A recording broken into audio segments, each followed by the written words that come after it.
Welcome to No Man's Land. That's what we're going to talk about in today's video of pickleball strategy.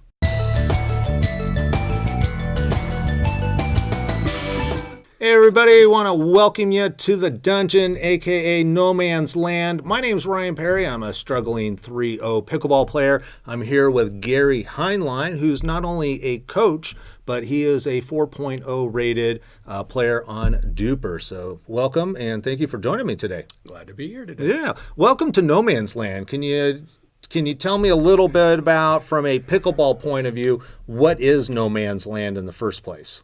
Well, basically, the real name or the most common term is transition zone. That would be the technical. Technical. For you 4.0 players, it's called the transition zone.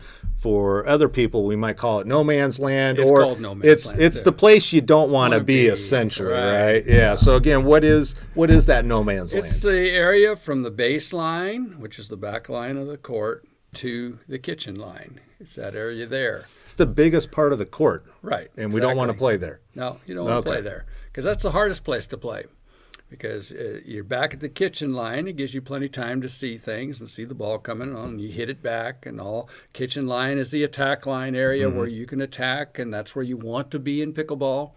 But that transition zone, and it's not as bad or scary as it sounds, because they used to teach that when you return, you served and it's returned to you, and you're going for your third shot, it's called in pickleball, you're either going to drop the ball or you're going to drive the ball nowadays.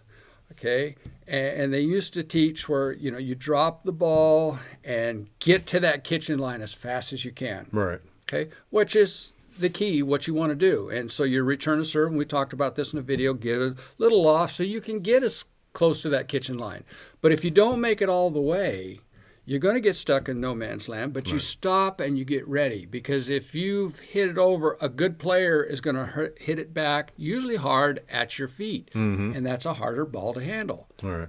And so, but you're there, and what a lot of the pros are doing now, they're taking more time to get to the kitchen line. Right. But all that takes is when they say a third shot drop, they drop it, and if it isn't perfect, they've moved up a little bit, and then they're ready to handle the next one at their feet. But what do? They just drop it again. Right. They keep dropping it into the kitchen, which unattackable ball, so they can move closer. And you'll see, like Ben Johns, he'll take his time. He'll maybe take 3 or 4 shots to get to that kitchen line. Some of the pros do that. But the disadvantage of being in that kitchen or in that no man's zone, or that is what? Why do you not want to be there? It's harder to handle because, again, you've got what you've done now is you're closer in, and they're going to be aiming for your feet, which we've talked about in videos. That's the key, is because of the angle of things, getting it over the net.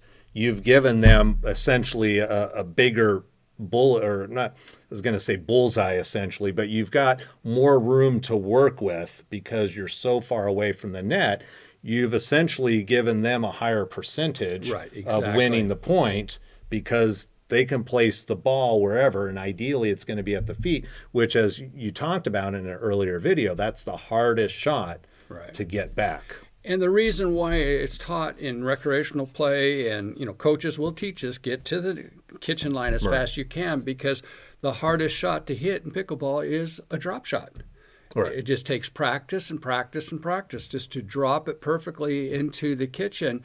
And so if you can do that on one shot and get there, then that's great. That's the ideal situation, because ideally, if you're up at the kitchen line, they can't really target your feet with a lot of speed per se. If we're dinking, we talked about it. Dink, it's still going to be a dink, or we're going to be playing up here if things get sped up typically.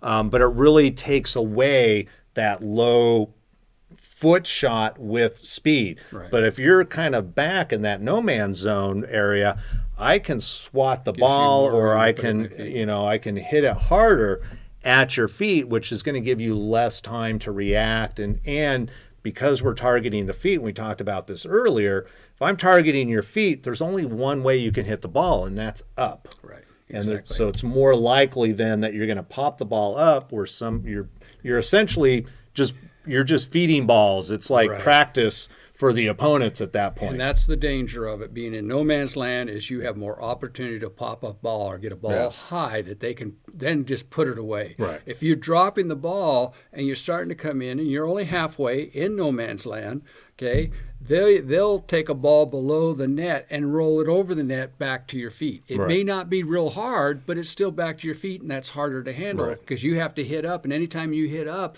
is opportunity for them to attack. Sure. And then what happens too, if let's say you get 1/3 of the way, then it just hits your feet and you put it back. Now you move a little further and you're about halfway or maybe even a little closer. They don't always hit it right at your feet. It could be up in the air at about your knees. And that's one of the hardest shots, is to take a ball out of the air as a volley and just gently put it back, because you tend to want to hit it hard and it's going to get up high. Right. You've got to just reset it. It's just a very little, and it takes a fine touch, and that takes a lot of practice to be able to take that out of the air and just drop it back. And that's called a reset, basically. As it's coming, you're resetting it back into the kitchen. Right. And I think the other thing that should be noted is that if you get caught in that no man's land, essentially, it also makes it easier for the opponents to drive you back. So you talked about shooting at the feet. Well, okay, am I going to dig it out of the ground at that point, or do I back up, let it bounce, and hit it? Well, at that point, I'm retreating. And if I'm retreating and popping the ball up, now I've kind of put my partner in an awkward situation, because if they're only a few feet away from the net at that point, they're going to be susceptible to the slam that we talked about earlier, so they may need to start retreating. Yeah. And at that point, you're really putting yourself kind of in a hole that you got to dig out of. Right. And that's not the ideal situation. So that's why the goal is to move up to that kitchen line as quickly as possible. But I agree with you. It's interesting, because when I first started playing earlier this year, being 2022, that was one of the first things people told me. Hit the ball, get up. Hit the ball, get up. And I'm like, but hold it. Sometimes they're like slamming the ball at me, because I'm feeding them. I'm just lofting it up to them. So I'm feeding them, and I'm like, I don't. And then a local coach that I work with, he was the one that was the first person to say, yeah, you don't actually have to get right up.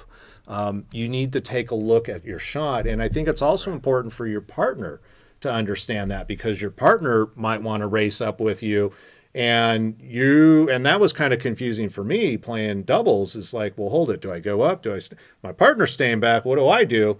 And what I figured out was, because they've been playing longer, they saw that I got the ball up.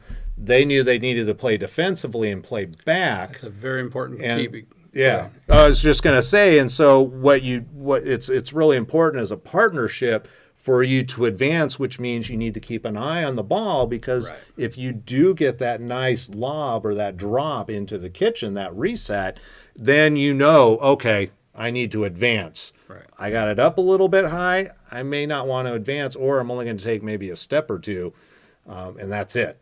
Yeah, because that's the key to it, is both of you watching that ball, and then communication too. If you're the one hitting it and you know it's going to be a good shot, you can kind of tell, you can feel how it's going to be once you get going, and you know it's going to be a good shot. Say, okay, let's move. Right. You can just say that, and you both start moving in. If your partner, and in pickleball, you have a tendency where the person's hitting and they do take a couple of steps ahead, because they're going to look and watch what you're doing. But if they see it's a bad shot, they should take a step back, or either buckle down right there and be ready for a slam back at them. Yeah.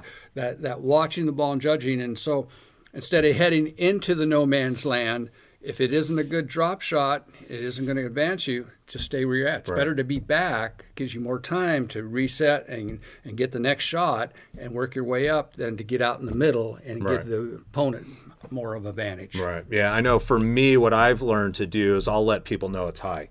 So if I pop one up, I'll say hi. Yeah. And that's the way I communicate to my partner to expect that the ball's up. So be careful, I usually say, look out! Yeah.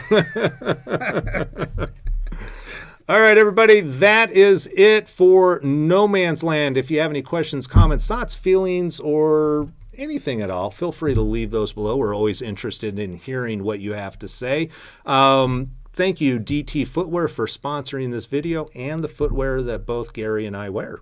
Yep, they're great shoes. If you want comfortable pickleball shoes, check it out, DT Footwear.